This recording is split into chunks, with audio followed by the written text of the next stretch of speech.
The views and opinions expressed on the cap are those of the hosts. They do not necessarily reflect the official policy or position of OldMilk Media. Any opinions stated aren't intended to offend anyone.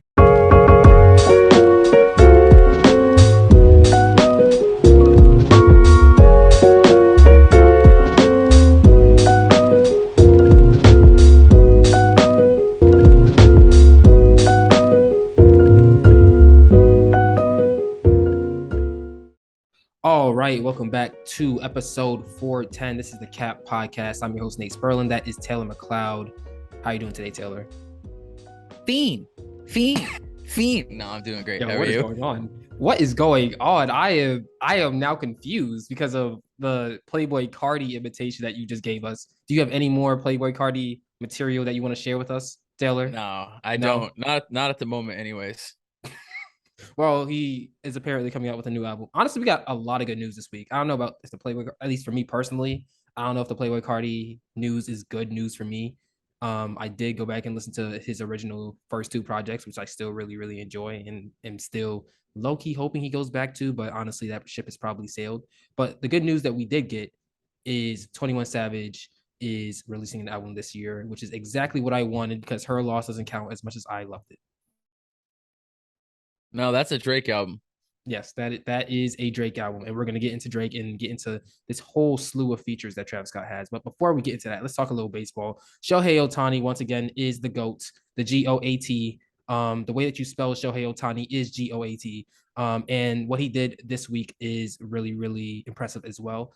First of all, he pitched his first complete game shutout in the first game of a doubleheader. And then on the same day, in the second game of a doubleheader, he hit 2 home runs. Now, during that shutout, he only allowed 1 hit. So that means that he hit more home runs than he allowed in a 9-inning baseball game. Shohei Ohtani, you are the greatest player of all time, and you are my MVP and probably going to break that home run record. Thoughts, Taylor? Yeah, I mean, there's not much you can say about him that hasn't been said. I'm just glad that I get to watch him play every day. I'm glad that he's a talent where because he could do the thing where it's all right, he hits 2 days, but he's gonna pitch, so he sits days in between. No, he DHs whenever he's not pitching, and when he's pitching, he's still hitting. So he's so amazing in so many different ways where it's yeah, he pitches and he hits, but he plays every day. He steals bag. He hits for power. It's not like he pitches for power too. It's not like he's this middle of the road pitcher and a great hitter, or a great hitter and a middle of the road pitcher. He's elite at both things, and he does both things at the same time. And I mean, we've talked about it before. Baseball's fun because it's not like other sports where there's clear cut, this is the greatest of all time. But Shohei in what, 5 years? It's been 6 years. It's been 6 years. He's in that conversation with all the guys because there's no undisputed GOAT in baseball. There is you have Tom Brady and Michael Jordan, and those are kind of the two that everyone holds, in this place. Baseball's different. You're going to have people who will never come off Babe Ruth. You're going to have Willie Mays, Mickey Mantle, Mike Trout was in that for a while. So it's just great to see a guy like him who does so much, do it every day and just put on a show. And they're not, it's so strange to say a home run's a home run, but he crushes home runs. Yes. It's not he's just kind of getting not lucky, but you know what I mean. He's not just putting him out to right field. He's crushing balls to center field. When I think he went opposite field when they were playing Texas a few weeks ago, twice, opposite field, 450 plus both times. And it's yeah, this guy, there's not really a case for him not to be the greatest baseball player of all time. Have you seen the video of him crushing a baseball so far and so high it disappeared into the roof of the venue in Japan? Yeah. That is insane. Also, 2 other things before we actually get into music.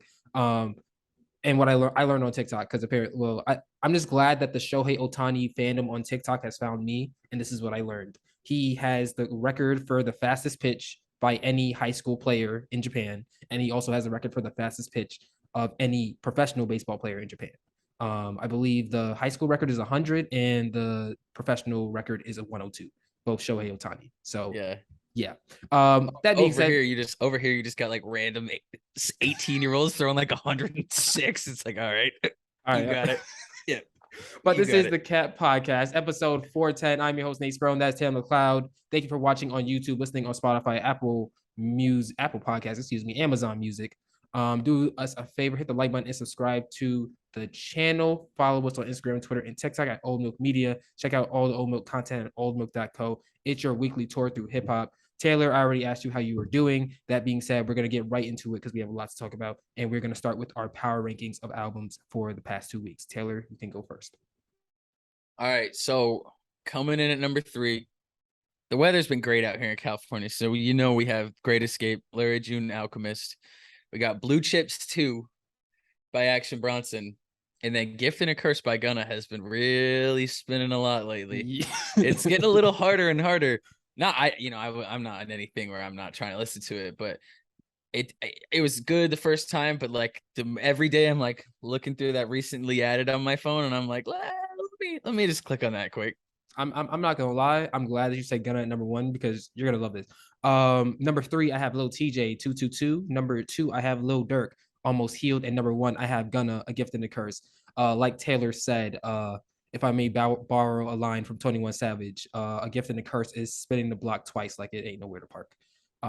That being said, we are going to move on to verses, and on this portion of verses, we are going to be talking about Birds in the Trap Sing McKnight versus Astroworld. Taylor, which one do you prefer?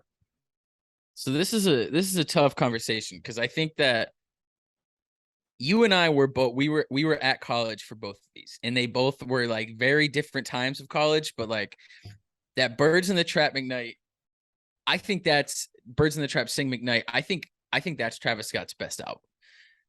I think from a very subjective, like personal level, that clears for me. But Astroworld was special when it came out, and I don't want to act like it wasn't, because that was special. The hype for it lived up to the hype. Like, it's a really good album. I listened back to it this week. Like, it's still a really good album. It has great songs on it, and we're gonna get into it. But like, Travis Scott knows how to build.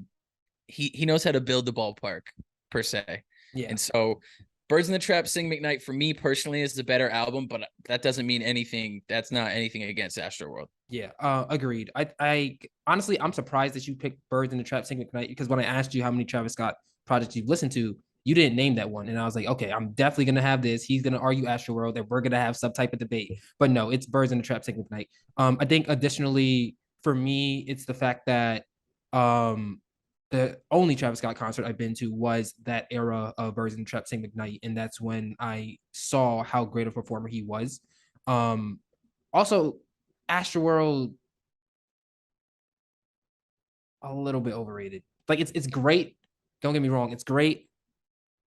But if we're comparing it to other greatest albums, I don't think it's on the same level. For example, if we're talking about a Kendrick, Good Kid, Mad City, it's not there. If we're talking about a future DS2, I don't think it's in the same conversation as DS2 either. But when we were at school, though, for the hype it had, it carried that. It did. Like, it definitely lived up to the expectation.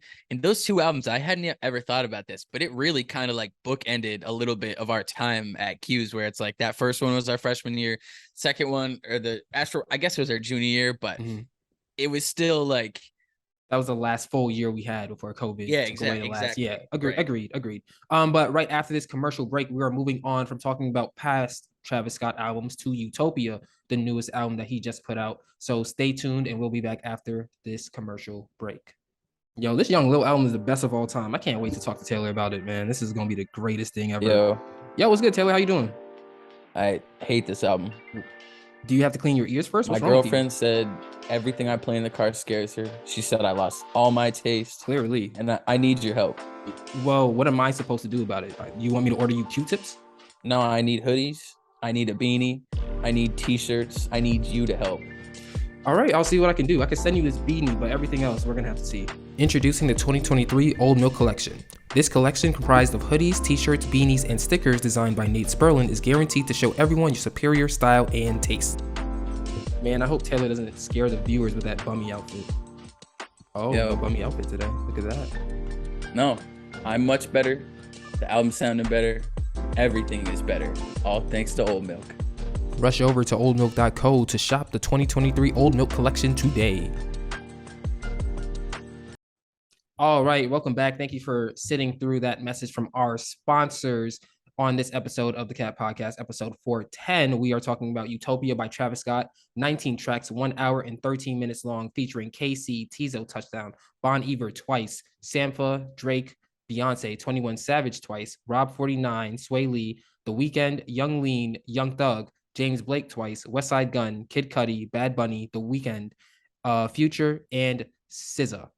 This is the first Travis Scott album in 5 years since Astroworld in 2018. Also the first Travis Scott album since the Astroworld Festival Tragedy in 2021. Join the Utopia conversation in the comments below. That being said, Taylor, what are your thoughts on Utopia? This album has made my feelings about this album are probably some of the most confusing music feelings I've had in the past couple of years, and especially since you and I started doing this together, where normally I know how I feel about something pretty early, and I can tell if it's going to grow on me. I can tell if I'm just not going to play it anymore. And my first reaction after I've listened to it, I think three and a half times now, it's just so conflicted, because there are moments on this album that are so great, right? Like there are musical moments with some of the production, especially, that are incredible. And it's stuff that I've gone back to over and over when I'm not listening to the album all the way through. It's songs that I've gone back to and played, and even songs that I've skipped halfway into to hear. Not necessarily the beat switch, because I don't care so much about that, but the second half of the song.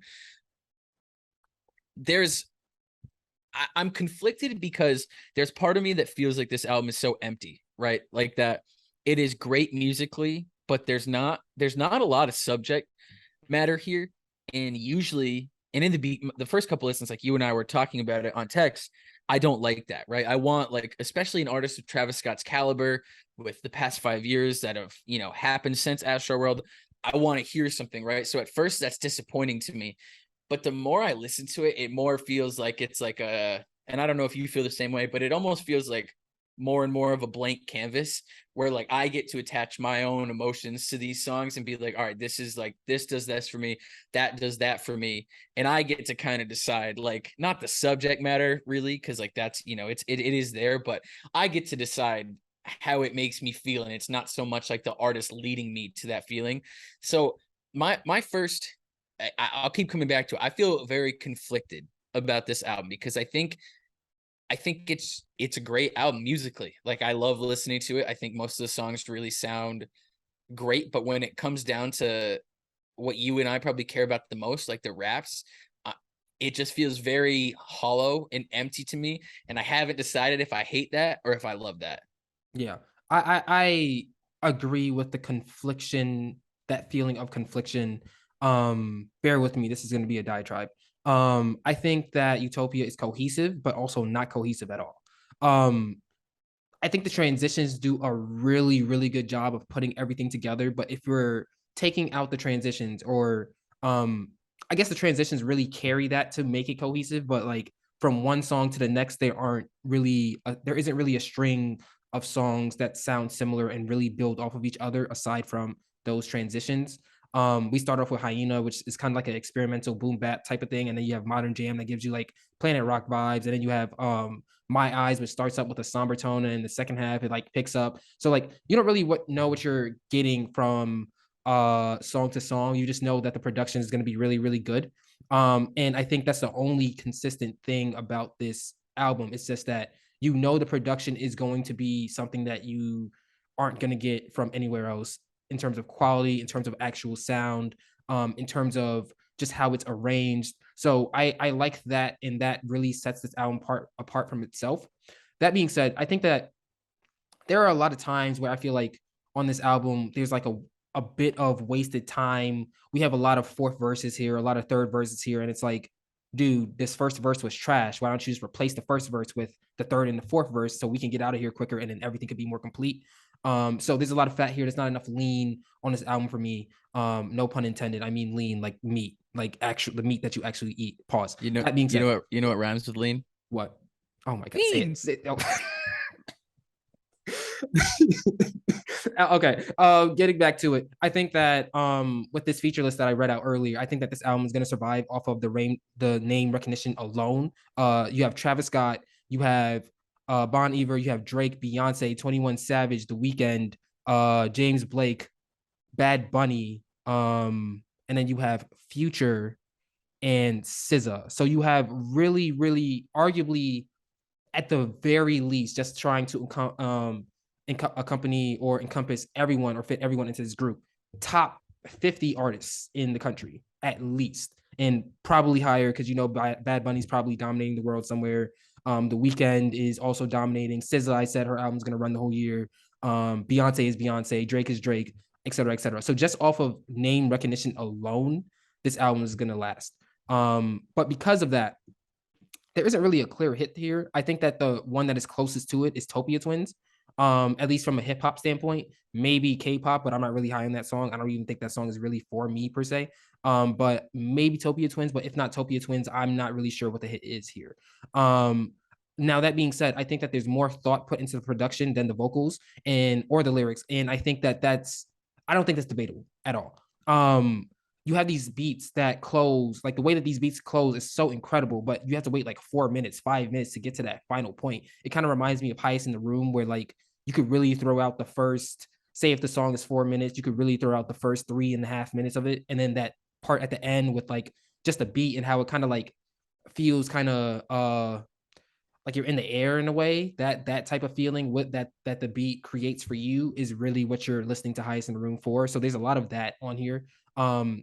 Travis Scott is exceptional. One of the few artists that is really good at, or mastered, I probably should say, mastered how to create an atmosphere that he sees. But I think what holds him back from true greatness is, again, the lack of substance, the lack of depth, the lack of relatability in the lyrics.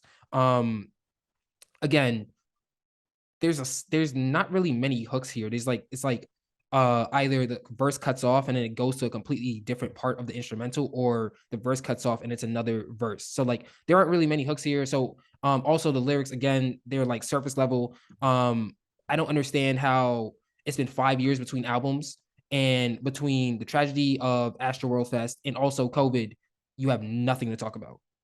That is stunning to me. Like even just like a nod to it or just a simple point to it. Like I'm not asking him to give me a Kendrick Lamar, J. Cole, full on in-depth rap 5-minute song about how COVID affected him or how the tragedy at Astroworld Fest affected him. But I just want like a nod to it. I just want an acknowledgement of it, and it's just not there. I think the second half carries the album. I think if you start, aside from Meltdown, because I really enjoy Meltdown, but aside from that, you could take out every single song before Del Resto and I will be fine with it. I think Del Resto is a very good starting point for this album. And I think if I were to start from Del Resto and finish the album through, I'd have a much more enjoyable time listening to it than if I just sat from the first song on. I think that this album has grown on me through 3 listens, and I'm open to it growing on me more. And my last thing before I end my soliloquy here, the Kanye West comparisons. I see them, they're valid. I have like 5 bullet points on why they're valid. The first is the length of the feature, writer, and production credit lists. Like on Donda, it was like 50,000 people working on the same album. It's the same thing here with Utopia. Circus Maximus kind of gives me that black skinhead vibe off of Yeezus. Kanye West also has a production credit on Thank God. God's Country was supposed to be on Donda, but for some reason got removed. But I don't really mind it because it does fit here. And then also the way that Travis Scott raps on Modern Jam, the way that he finishes each line kind of reminds me, and also the tempo of it kind of reminds me of Kanye West's flow. So I do see those comparisons there. And I guess that's the end of my soliloquy. I'm off the soapbox. I'll put it away so Taylor can speak. Yeah, I mean, I think the link between Kanye and Travis goes back more than a decade, right? And it's not just like the whole like Kardashian Jenner connection. It's like, no, musically they've been working together forever. Like Travis was, on Good like early, and I think that music that some people might not even really like know from Travis, because I think a lot of people like kind of start at like Rodeo or maybe even after that sometimes, but like Owl Pharaoh, like a lot of the sounds on this project, you can go back to Owl Pharaoh and be like, oh, okay, this is where he was this is where he was going. And in terms of like the Ye comparisons, I think that there is something to Travis Scott where he knows how to make an experience with an album, right? Like his albums are way more than like, it's not like, all right, I'm gonna, here's 13 tracks. I'm gonna bar you up on every single one, and then I'm gonna get out of here and go do that again. Because like he, like the guys who really, really, really, the men and women who really love to rap, that's what they do. They really love to rap. Travis Scott makes these huge productions, right? Like he, I mean, and obviously the tragedy changes how people feel about this, but his like Astroworld was like in mind of like, yeah, this is a carnival, like this is a huge festival, and that's what the album is supposed to like make you feel. So he's so great at doing that, and that's like everybody knows that Kanye like mastered that, right? Like that's what he's best at. The difference for me is that we knew Kanye's personality maybe even before we knew Kanye. So it's like there is that personality, and his raps are hilarious, right? And he has, moments throughout his entire career where it's like, all right, he can really rap, but he's also like, a lot of the lines are very funny, and we don't get any of that from Travis. We don't get really any personality in this whole project. A lot of it is like that, like late night, like driving, like creeping sound that you're, which is important, and that's why he resonates so much with college kids a lot, because that's like their life a little bit, right? Like that's great. Like, all right, let's go see what happens tonight, music. Let's right, go to Walmart. yeah, let's go over to DeWitt Walmart. Yeah. um I don't know, like I think this whole project, I think there's so much influence from so many places, and obviously it shows on that credit list. And there's moments here where it sounds like it's like, yo, this should be like a Frank Ocean song, or like Tyler the Creator should have had this instrumental, and it would have worked great. And I think that with a lot of the covers leading up and just the feeling of it, I was expecting maybe a much darker album. It already is a relatively dark album just in terms of the sonics, but I was expecting maybe even something a little more like rage filled, similar, not Pink Tape, but that lane. And I think there's a lot of really like delicate, intimate moments on this album, even though and that's from the music, right? That's not from the lyrics. Like that, from the music, there's these moments like My Eyes, like you put that on, and Yes. you're like, that's where I'm like, is Frank Ocean here? Like, is Frank Ocean in the room with us right now?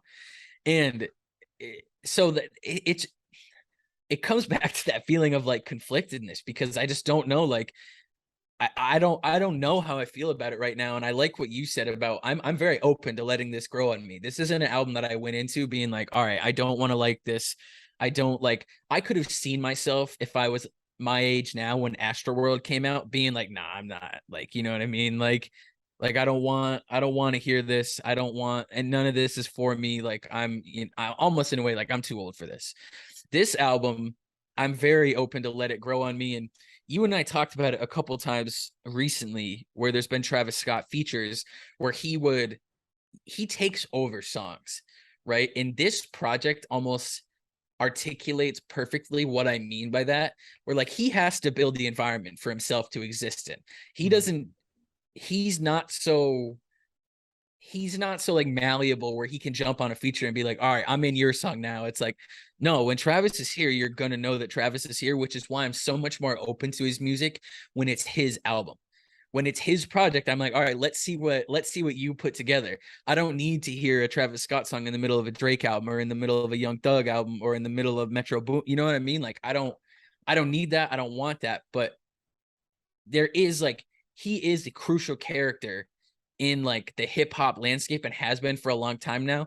And I think this project really, really like, I think speaks to his like executive producer mind, where he's like, he can set this up in a way that's so much bigger than just him rapping. So it's almost covers up for a little bit of his, like the lack of depth, or the lack of, super like intricate raps on this. He covers up for that well. And honestly, I think in terms of like rap verses, the verse that got the most attention on this wasn't Travis at all. And I can lead us to where we're going to go next. I mean, I texted you this yesterday. I said, I know I'm getting older because Drake talking shit about Pharrell and Pusha T doesn't do anything for me. Like until we get into the actual beef, until we get actual pointed diss records again, I can't like invest in it because it just doesn't like this wasn't subliminal or whatever, but like, and I know that you have some words for the boy, but I think it's just like, man, are we gonna do this or not? Like it's been 5 years of like these little jabs after the initial like infrared Duppy freestyle story I've added on. It's been these little like backhanded things. It's like, are we gonna do this or not? Are we gonna get the full on like meltdown or not? Are we ready? Yes, of course. I guess not. That's how I feel about this whole beef. First of all, before we get to meltdown, I like the use of Drake on the outro of Sirens to then carry us into meltdown, which Drake starts. That being said, I love the Drake verse. Drake, it will be very wise for you to stop subbing Pusha T because you saw what he already did, and he was saying surgical summer, which means he had more. I'm just saying, like Pusha T, the way that Pusha T made it seem like Story of Adidon wasn't even the best diss he had. Be very wise to stay away from there. I'm just saying it will be very, very wise. And myself and Drake's music are on really good terms right now because of her loss. I would hate for that to be ruined because Drake keeps poking a bear that he clearly needs help fighting if he is going to fight that bear and fight that battle. But that being said, I'm just like, fight the bear, do it. Yeah, I mean, like if we're going to do it, that's what I'm saying. Like, are we ready or not? Like, I don't want this Cold War anymore. I don't want this proxy. Like Kanye's out of the picture because it used to be like, all right, we can go at yay and then it'll trickle down or whatever. And it's like, all right, so now we're melting Pharrell's chains down. It's like, all right, stop going for his boss. Like, I guess you're going over his head and that works out. But like, it's like, just do it. Are we gonna do it or not? Because I'm kind of tired of it at this point. Are we gonna have a problem, or are we gonna respect each other? That's basically what I'm trying to figure out here between this Drake and Pusha T beef. But that being said, a few other things that I need to clean up before we get into favorite tracks and rating the album, et cetera, et cetera. On Circus Maximus, I already talked about the Black Skinhead vibes. The Weeknd's voice with the Black Skinhead vibes. Weeknd next album, do that, please. Additionally, Playboi Carti's vocals need to be turned up on his verse on Fiend. Taylor, you could do it if you want to. Fiend. like that part I'm seeing where it's going, but it's just like during the verse, it's like, what the fuck is Carti saying? I cannot hear him at all. Beyonce carries Del Resto. I know might be the most complete solo Travis song here. 21 Savage carries Topia Twins. Like the fourth verse from Travis. The thing that I hate about Topia Twins though is that it's the only song where after the last verse it just cuts off, and it's like, why that song? Why is that song the only one where we're not getting that spectacular finish like we are on the other? What is it? What do we have here? We have 19 songs on the other 18 tracks. Why is that song not getting the same just due? Is my question. Lost Forever has the second best West Side Gun verse I've ever heard. The first one is on Donda, which is another comparison between Travis Scott and Kanye West. They make me like West Side Gun verses, apparently. So good job, West Side Gun. You have two good verses now. Proud of you. And last but least, I didn't need the Kid Cudi verse on Love. Why? First of all, you cut it off and make it seem like it's over, and then we get rewarded with Kid Cudi. What are we doing? Travis, what are we doing? Just a question. That being said, Taylor, what are your favorite tracks? So you said that you could start this project at Del Resto and be good. Per usual, I like all the songs on that half that you don't like.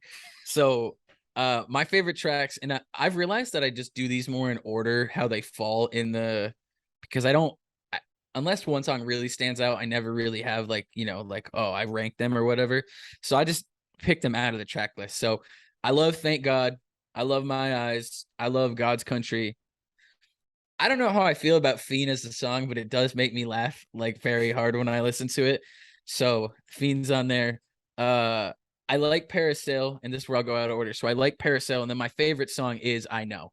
Okay. I Know a lot. I think that's the most like where he had like Travis has good rap versus a good hook, and he's like, that's almost like the most structured song out of it. So it makes the most sense to how I like to listen to music. So I Know is my favorite. this is a cohesive episode, but like we're saying things differently, but like we're saying the same thing because, like I said, like I know is the most complete Travis song, like solo Travis song is the most complete. Yeah. That I don't think it's debatable. That being said, for me, Meltdown, Telekinesis, when SZA comes on Telekinesis, look out! Come on, what are we doing, guys? If they give me that shit, I'll tear it up live right now. Anyway, Topia Twins and Till Further Notice. That is a really good outro. And you know, I'm a sucker for a good outro always. That being said, let's move on to rating the album, personal playback value and objective playback value. Taylor, the floor is yours. Yeah, so personal playback value, I'm gonna give this a couple months because I almost want it to grow on me. You know what I mean? Like I'm open to it and I want it to be an album that I come back to because that's how Travis's music has always been for me. Like in the biggest moments of the hype, I've always been kind of like, all right, I see how it's good. I see why people like this, but like the conversation is way up here and my like energy for it is way down here. So I think as things shift a little bit, I'll probably end up coming back to this a little more. So I'll give myself a couple months. As far as objective playback value, I think this will be said over and over again. This will be at the top of the conversation until For All the Dogs comes out. And Drake said it's 2 weeks. So now he said 2 weeks, but he said that last week. Oh, well, I'll give it till whenever For All the Dogs comes out. I think that it has real lasting power, but we know how Drake albums work. When he drops, everything else gets moved to the side, and it's Drake. So until For All the Dogs comes out, I think this will be number one. It might have a chance to circle back after that, but in terms of where it is in the conversation, I think it's until that Drake album comes out. Yeah, for me, personal playback value, I'll give this another week. And then when I don't like if I reach a plateau of growth with this album, I'll just take the songs that I like and I'll just listen to those over and over again. And those do have a lot, like the songs that I like, the songs that I mentioned before, really have good playback values. Just like, am I going to sit through the rest of it? Objectively, Travis Scott is a performance artist. This is another performance album. As long as Travis Scott is touring with this, it's gonna last. All right, this has been the Cat Podcast, episode 410. Let us know your opinion of Utopia in the comments below. Do us a favor, hit the like button and subscribe to the channel. Follow us on Instagram, Twitter, and TikTok at OldMilk Media, and check out all the Old Milk merch on oldmilk.co. That being said, we will be back when hip hop tells us to be, and we are out. Thanks for watching. Bean.